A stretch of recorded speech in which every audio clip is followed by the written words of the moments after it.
चलिए देखो वीडियो थोड़ा कट हो गया था, कोई बात नहीं। आपको देखो एक बार फिर से, मेनी के बाद पुलर नाउन पुलर वर्ब।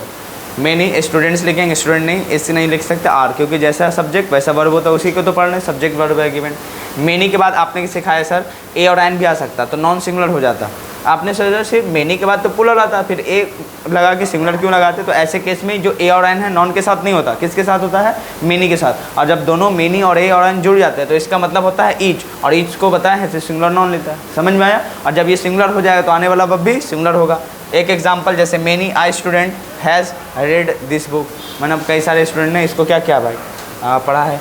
देखो अब आपने पढ़ा है स्टेप नंबर, यहाँ से स्टार्ट करते हैं, जिसका नाम स्टेप नंबर कितना था? 13 बता दीजिए। स्टेप नंबर हम लोग क्या पढ़ रहे हैं यहाँ पे? ये वाला कितना नंबर था? 13 है यहाँ पे। चलो स्टेप नंबर क्या पढ़ेंगे? 12 हम लोग पढ़ चुके हैं, आज पढ़ेंगे 13।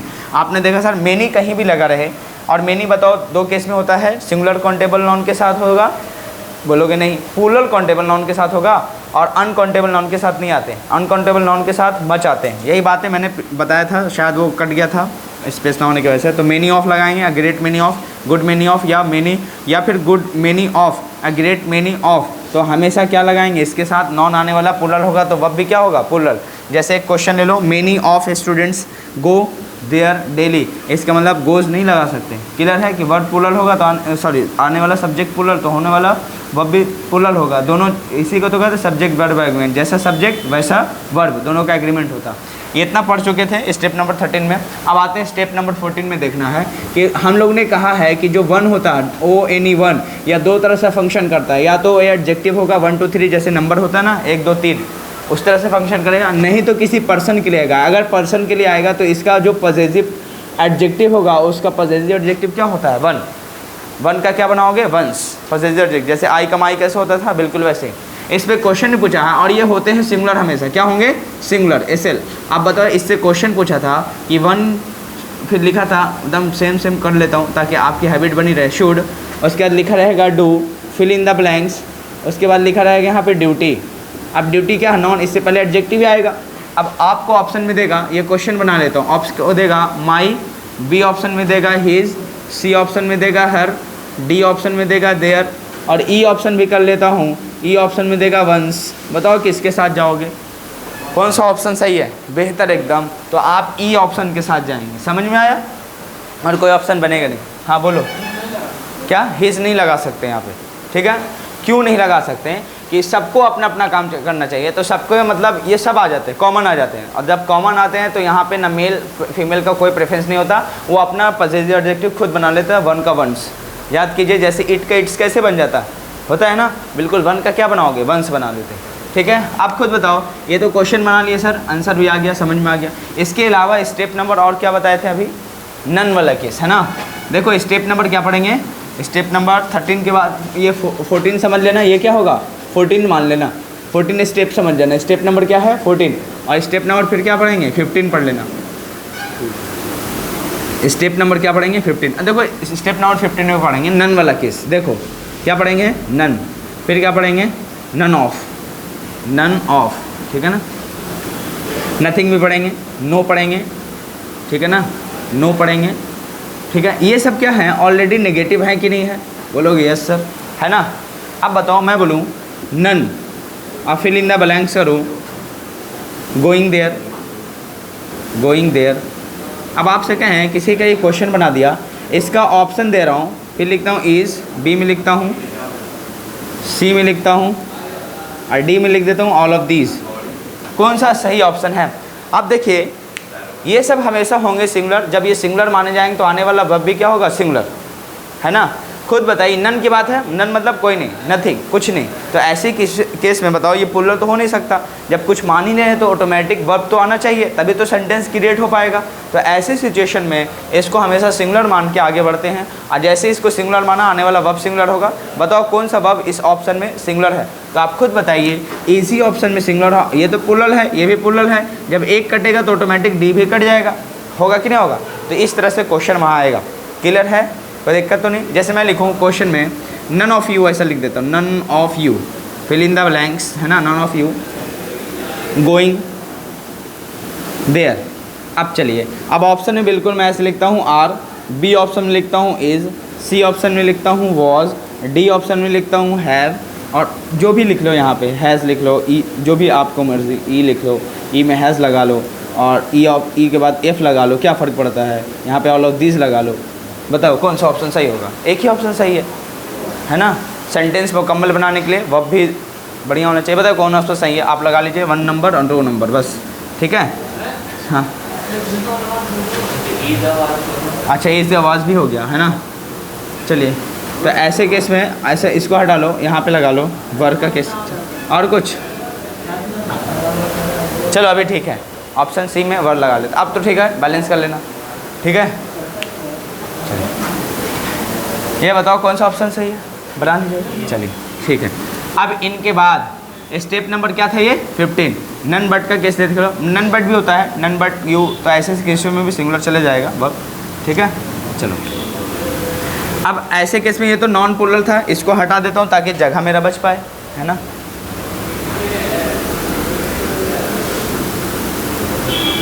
चलिए, अब हम लोग क्या पढ़ेंगे, स्टेप नंबर 16, ठीक है।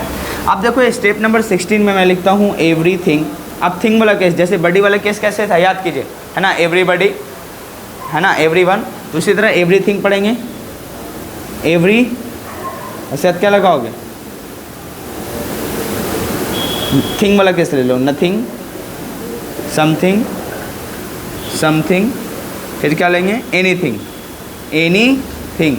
यानी थिंग वाला केस जब भी आएगा तो ये होगा हमेशा क्या होगा, सिंगुलर। और जब ये सिंगुलर होगा तो आने वाला वर्ब बताओ कौन सी कैटेगरी में आएगा, सिंगुलर। वर्ब भी कौन सा आएगा, वर्ब भी हमेशा क्या होगा, एसएल। एसएल मतलब क्या होगा, सिंगुलर। समझ में आया, प्लूरल हो नहीं सकता। अच्छा है, इसका जो प्रोनाउन फॉर्म निकालेंगे, प्रोनाउन फॉर्म जिसको आप क्या कहते हो, पजेसिव एडजेक्टिव निकालते हैं। बताइए पजेसिव जो एडजेक्टिव होगा, पजेसिव एडजेक्टिव, बताइए पजेसिव एडजेक्टिव क्या होगा, पजेसिव एडजेक्टिव क्या निकालेंगे, खुद बताओ। इनकी जगह पे रिप्लेसमेंट के लिए ईट आता है तो इसका पजेसिव एडजेक्टिव आप क्या निकालेंगे, इट्स निकालना। क्लियर है। चलो इट्स ऐसा नहीं लिख के ऐसा लिखना फिर। चलो क्लियर है, कोई दिक्कत तो नहीं होगा, पक्का। चलिए अब देखो मैं लिखूँ everything, everything, everything, fill in the blanks, fine here, fine here. अब ऑप्शन में ये क्वेश्चन बना लेता हूँ। ऑप्शन में दूंगा आर, बी ऑप्शन में दूंगा वर, सी ऑप्शन में दूंगा इज़, और डी ऑप्शन में देता हूँ ऑल ऑफ दीज। ऐसा पूछेगा, बताओ कौन सा ऑप्शन सही है। सी ऑप्शन सही हो जाएगा, समझ रहे, कोई दिक्कत तो नहीं होगा। चलिए अब एक बात और है, चलो एक क्वेश्चन ही यहाँ पे दे देता हूँ। और मैं लिखूँ आई टुगेदर विथ, चलो ऐसा कर लेता हूँ, I with my friends, friends and family, and family, fill in the blanks, going to Patna, going to Patna. चलिए याद कीजिए, प्रीपोजिशन से जुड़ा हुआ सेंटेंस बताए थे आपको, उसका ऑप्शन बताना है। जैसे मैं यहाँ ऑप्शन में लिखूँगा इज़, बी ऑप्शन में लिखता हूँ आर, सी ऑप्शन में लिखता हूँ एम, और डी ऑप्शन में लिखता हूँ ऑल ऑफ दीज। बता किसके साथ जाओगे, देख लेता हूँ अभी कितने समझे आप। ये वाला क्वेश्चन आया था, बच्चे घूम गए थे, बताओ किसके साथ। I with my friends and family, fill in the blanks, going to Patna. बताओ किसके साथ हैं, ए के साथ। कितने लोग बी के साथ हैं, बी के साथ, सी के साथ, सी के साथ, डी के साथ। देखिए बता रहा हूँ, आपको घबराने की बात नहीं है। यहाँ पे पकड़ो विद, विद मतलब प्रीपोजिशन। प्रीपोजिशन अपने बात क्या लेता है, ऑब्जेक्ट लेता है। ऑब्जेक्ट ये क्या है, माई फ्रेंड्स। बताओ इनसे एंड से जुड़े तो दोनों सेम सेम जोड़ेंगे, नॉन भी नॉन को जोड़ दिया तो बताओ माई कॉमन लेके माई फ्रेंड्स एंड माई फैमिली, यानी मेरे दोस्त भी हैं साथ में मेरी फैमिली भी है, तो ये तो प्रीपोजिशन का ऑब्जेक्ट है ना। तो बताओ जो सब्जेक्ट होगा, सब्जेक्ट के अकॉर्डिंग ना वर्ब लगाते हैं, ये तो ऑब्जेक्ट है प्रीपोजिशन का। जैसे बताओ मैं लिखूँ टू मी, टू आई तो लिखते ही सकते, टू आई लिखते हैं क्या, टू मी ना लिखते हैं। तो आप बताओ ये तो प्रीपोजिशन का क्या है, ऑब्जेक्ट है, तो ऑब्जेक्ट के अकॉर्डिंग वहाँ वर्ब लगाते हैं, कभी नहीं लगा सकते। जब नहीं लगाएंगे तो सब्जेक्ट के अकॉर्डिंग लगाएंगे। सब्जेक्ट क्या है? आई, तो आई के अकॉर्डिंग वहाँ क्या लगाओगे? एम। तो यहाँ ऑप्शन कौन सा सही होगा? आई, सी सही होगा। समझे क्या? देखो सेंटेंस अगर हटा भी दो, मालूम चला आपको कुछ नहीं समझ में आया तो सेंटेंस को ब्रेक कर दो। ब्रेक कैसे करोगे? With my friends and family को हटा ही दो, सेंटेंस बनेगा I am going to Patna. लेकिन आई हटा के देखो, आई को जब हटा दोगे तो सेंटेंस कभी ऐसे शुरुआत हो ही नहीं सकती, with my friends and family, मेरे दोस्त और मेरे फैमिली के साथ। तो बताओ ना, जा रहा है तो कौन जा रहा है? जाने वाले कौन है? आई होगा ना। तो फिर ये सब्जेक्ट होगा ना, सब्जेक्ट के अकॉर्डिंग वर्ब लगाएंगे। तो बताओ कौन सा सही होगा? ऑप्शन सी सही है। इन बातों के स्टार लगा के उतार लेना है। स्टेप नंबर क्या है? 16। अब आते हैं स्टेप नंबर क्या? 17 के ऊपर। क्या आएंगे? स्टेप नंबर 17 के ऊपर। ठीक है, चलिए इतने बातें समझ में आया? कोई डाउट तो नहीं है? पक्का? स्टेप नंबर 17 क्या होगा?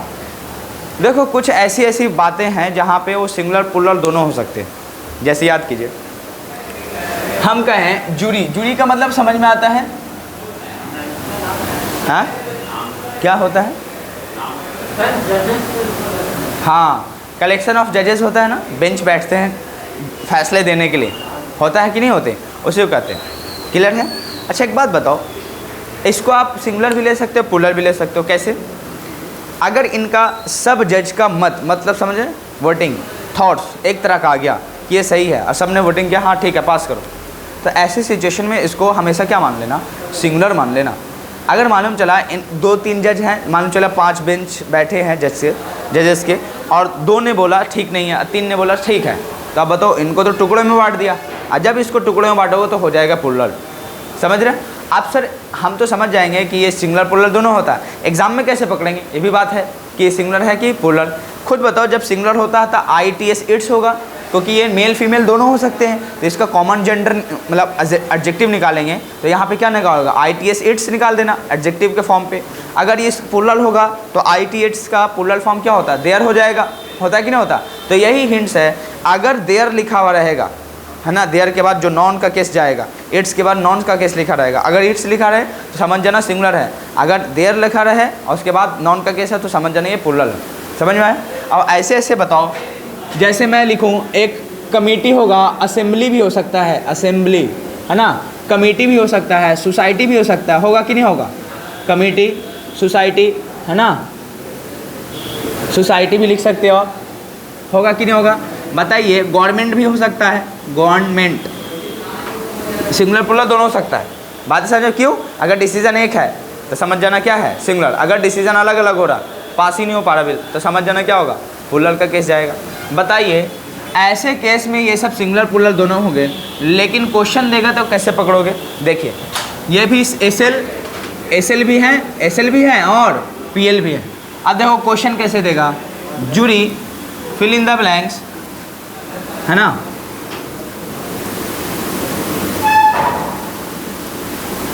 Anonymous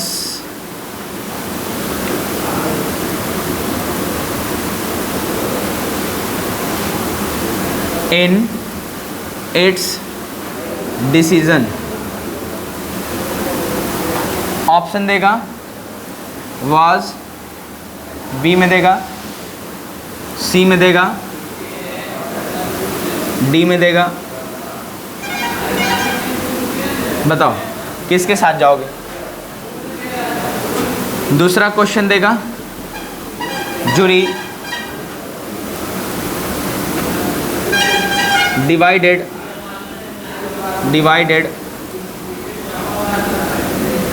in their opinion. चलिए ऑप्शन में देगा फिर से वाज, बी ऑप्शन में देगा इज, सी में देगा, डी में देगा ऑल ऑफ दिस। बताओ किसके साथ? आप देखिए जूरी है, बोलोगे सिंगुलर प्लूरल दोनों होगा, कैसे पकड़ेंगे? आगे जाके एडजेक्टिव दिया रहेगा, एडजेक्टिव बताओ, इट्स दिया रहेगा तो सिंगुलर, दिया रहेगा तो प्लूरल। अब बताओ सिंगुलर होगा क्यों? इट्स का डिसीजन दे दिया, मतलब jury was unanimous in its decision, मतलब अपने मतलब एक थे अपने ही मतलब इस पे जस्टिस पे जो इस फैसला दिया था क्या थे? सही थे। तो ऐसी सिचुएशन बताओ, इट्स देखकर आप क्या लगाओगे? सिंगुलर लगाओगे तो वर्ब भी आने वाला क्या होगा? सिंगुलर। तो बताओ वाज के साथ जाएंगे, वर्ब के साथ नहीं जा सकते। हैव मत सोच लेना, हैव कैसे होगा, हो ही नहीं सकता, उसका सेंटेंस नहीं बन पाएगा। दूसरा क्वेश्चन लिखा हुआ ज्यूरी वाज डिवाइडेड, या वर डिवाइडेड, या डिवाइडेड, क्या है आगे चल के देखो लिखा हुआ देयर ओपिनियंस, इसका मतलब टुकड़ों में बट गए, सबका अलग अलग ओपिनियन था। तो ऐसी सिचुएशन में क्या लगाओगे, प्लूरल हो जाएगा। जब प्लूरल होगा तो वाज और इज तो सिंगुलर है, एक कट जाएगा, हमेशा क्या लगाओगे, सी। समझे क्या, कोई दिक्कत तो नहीं हो रहा है। चलिए तो ये ओपिनियन आप उतारेंगे स्टेप नंबर 18 पे, फिर हम लोग ध्यान देंगे। क्लियर है, चलो जल्दी कॉपी कर लो।